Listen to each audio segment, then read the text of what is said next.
Respected dear family members, one message from Subhashidam of Hindu Dharma. Uddyamenaiva siddhyanti karyani na manoradaihi nahi suptasya simhasya pravishanti mukhe mrga. The message of this Subhashidam is very clear. We have to work hard for achieving anything in the world. Dictionary is the only place where success comes before work. For getting the achievement, for achieving anything in the world, we have to work hard, and seeing the daydream or nightmare does not mean anything like. So, kevalam udyamena eva karyani siddhyanti. Through hard work, through effort, we can achieve anything in the world. Na manoradaihi, by daydreaming or dreaming and thinking and expecting many things without doing work will not take us to anywhere. Nahi suptasya simhasya pravishanti mukhe mrga. Suptasya simhasya mukhe mrgaha na pravishanti. No animal will be going directly to the sleeping lion and say, you can eat us because you are old age, you are not doing well, you are our king, so you can eat us. Like this, no animal will say. No animal will say at all. The lion has to hunt, has to run and catch the animal, and then for its prey, its food, it has to fight with the animal. So even a sim swayameva mrigendrada, even a lion has to work, the king has to work, the prime minister has to work, the chief minister has to work, and everybody has to work for achieving the target and for getting the successful result and the reward. This is what the message is given to us. Udyamena eva siddhyanti karyani na manoradaihi nahi suptasya simhasya pravishanti mukhe mrga. Next point. Here in Kerala we have got a great Rishi, Sannyasi, Chidanandapuri Swami. He used to fight with the so-called politicians who are fighting against Hindu Dharma. He has got a deep understanding, practical and scientific and logical understanding about the Hindu Dharma and our heritage. And he used all the modern tools for learning, teaching, preaching, practicing and spreading the Hindu Dharma. And he has created wonderful result, particularly in North Kerala, where Islamic population and Communist Party members are maximum in number. They are collaborating each other for fighting against Hindus. So Swami Chidanandapuri always worked for Hindu Dharma, and he has been doing and he is doing wonderful work, and particularly connected with Advaitam and Advaitam. He is one of the best personality. At the same time, he used to criticize the so-called secularist and so-called Hindu Dharma preachers in a superficial way, internally doing nothing and externally talking too much. So my request to everyone, Chidanandapuri has uploaded many speeches in YouTube, and Chidanandapuri has done a lot of work, and he has got an ashram, Kolatur Advaita Ashram. This August onwards, the ashram is celebrating the Silver Jubilee, 25th year of the ashram. All over Kerala and some other places in India, lot of messages, conferences and discussions and seminars are being hosted. Give maximum support to Chidanandapuri Swami so that you can see that he is doing wonderful work for protecting Hindu Dharma, practical, theoretical, applied spirituality, and all-round work is being done by Swami Chidanandapuri for enriching Hindu Dharma with the support of many people. Next point, Our ancient Indians knew pretty well that when all the animals have got emotions and feelings. Our forefathers have also said that when every tree and every plant has got emotions and they are sensitive towards our behavior towards that. Very recently in WhatsApp I got a message, a demonstrative message, when an individual keeping similar plant, same species plant on his left hand side and right hand side, and talking to the right hand side plant very positively, supporting it, giving it water and all fertilizers in a very systematic, polite way, and behaving with the left hand plant in a very negative, harsh way, and throwing the water, throwing the fertilizer and insulting that plant. After 1 month and a half, 45 days, during this period also, you could see that the right hand plant is flourishing like anything, and the left hand plant is dwindling and fading, and all its leaves are falling. And finally, almost the 1 month and a half, the left hand plant is almost on the verge of death. Right hand plant belonging to the same species, nurtured with good words and pampering, started flourishing like anything. Our J.C. Bose, Subhash Chandra Bose, not Subhash Chandra Bose, Jagadish Chandra Bose, he has conducted a series of experiments to prove that when the plants do have emotions and respond to the feelings and so on. So what our forefathers said, sitting on the banks of Ganga river 30 centuries ago, I could prove using my crescograph. These are the words of J.C. Bose. And what J.C. Bose proved and wrote in 17 books authored by him, that has been proved very nicely within a short period, demonstrated that when these plants, when getting insulted, will be emotionally demonstrating its pain, and when beautifully dealt with that one, they are working, living in a nice way. So all Sarva Characharam has got life, Ishavasya Vidam Sarvam, Yat Kinjat Jagatyam Jagadatena Tiktena Bunjida Mahagradakasya Siddhanam. Now next point what I want to say is a very simple point.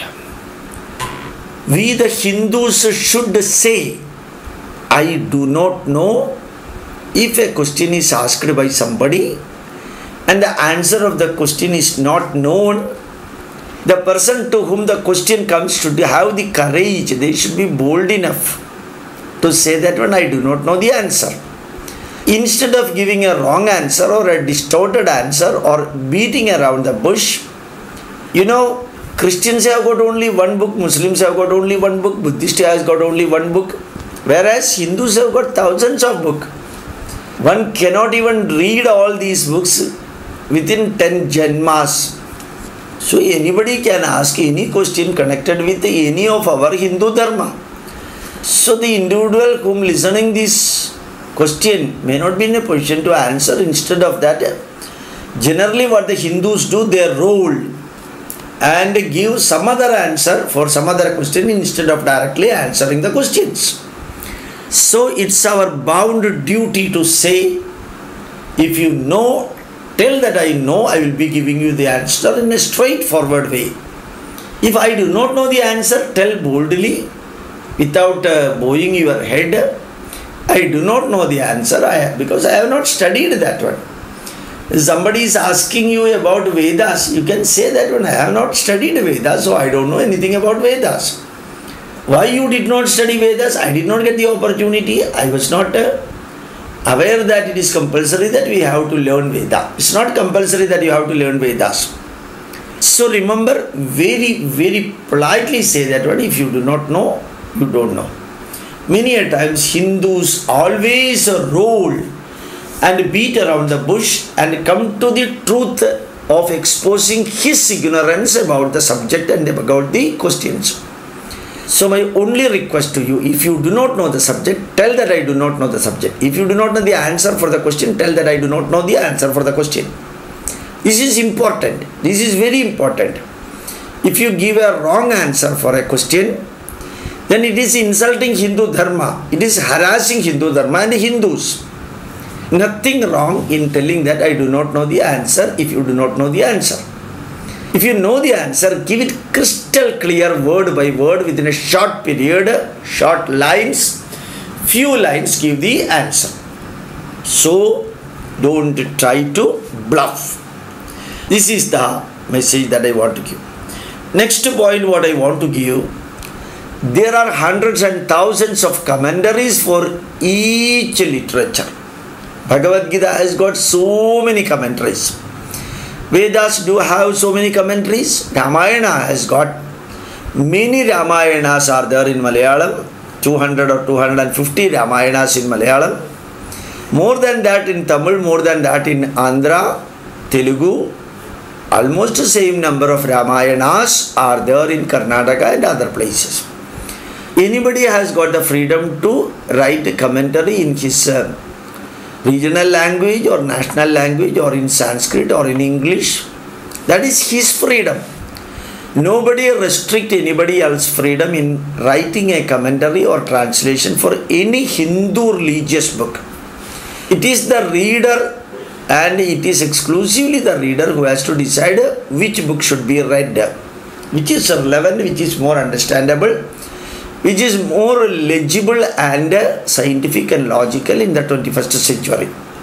So the freedom of selecting the book for reading is depending upon the reader. The freedom of writing a commentary is the freedom of the writer. Even the writer can distort it according to his own will and wish. Even a strong atheist or a communist party member can also write a commentary for Ramayana or Veda. That is his freedom. Like Charvakas used to criticize everything connected with during then Hindu Dharma, but they were respected as Charvaka Maharshis, never called in a negative way. Even for denigrating, degrading, belittling, tarnishing also, somebody has got the freedom to write the commentaries in a wrong way about Indian heritage.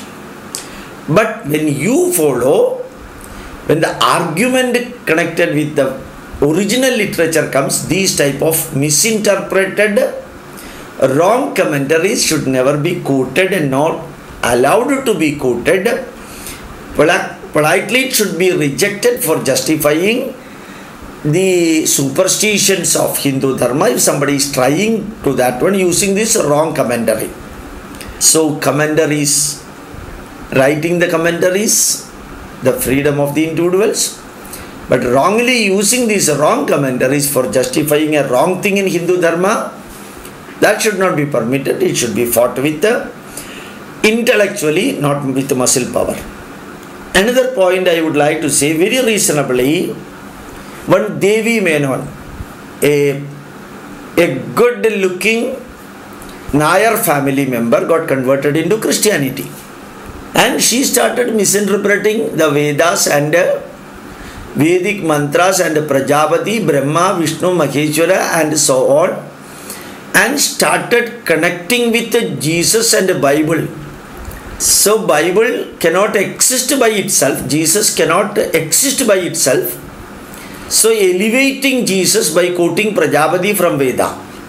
Elevating Bible by quoting messages from Vedas. You just think about an obnoxious, dirty smelling material can be sold in the market by putting some perfumes over that. Just to compare the same thing. Devi Menon, now her name is, Christian name, Rose Maria. She is now a Christian and wanted to elevate the position of the Bible and Jesus Christ in the mind of Hindus and others, for which she has opted the method of adopting Veda mantra, Upanishad mantra and Vedic rishis and Prajapati is just like elevating a bad food, yesterday's food, putting something novel to that one and selling today. A bad food, bad cloth, bad land and a bad toothpaste or bad medicine. Elevating using something modern and then selling it and marketing it. Unfortunately, Devi Menon, whose present name is Rose Maria, is supporting the Christian bishops and the priests and the nuns for selling their product, Bible, Jesus and Christian way of life, using the enriched Vedas and Vedic messages, selling a low quality thing using a high quality perfume or high quality nutritions. This is taking place in Kerala. Many of the flag posts of the temple has been now available in church. Many Hindu rituals like Vishu, Shivaratri are being converted into Christianity. Shivaratri is now told by Christians as Mishiharatri. In Vishu, Lord Krishna is being seen as the Vishukani. There the cross is put. And the cross, you remember, it is the hanging wooden piece of Jesus Christ. Jesus was crucified in that negative cross. If you are worshipping Mahatma Gandhi and in that name suppose you are worshipping the pistol used for killing Mahatma Gandhi, what will be there? The pistol is a negative thing used for killing Mahatma Gandhi. Cross is a negative thing which is used for killing Jesus Christ. How in Indian context you can worship cross? Cross is the weapon or the tool used for killing, crucifying Jesus Christ, who is called as the Son of the God. It is just like the pistol used for killing Mahatma Gandhi. That pistol, if you are worshipping, it is equivalent to worshipping the cross, which is used for crucifying Jesus. And so many things. Kristu Sahasranama. Majority of the namas are taken from Vishnu Sahasranama.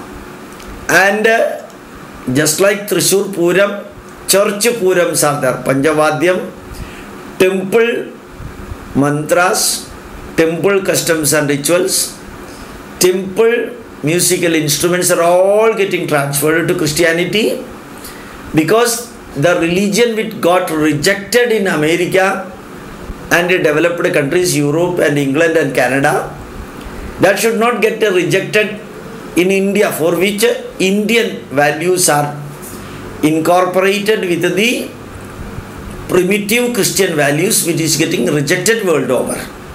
So remember that many people are coming forward it as marketing Jesus, Bible and Christianity, using Indian name, Indian fame, Indian literature and Indian culture. Every Hindu and every Christian should understand that how they are, how the Churchianity is cheating Hindus and Christians. Thank you very much. My pranams to you.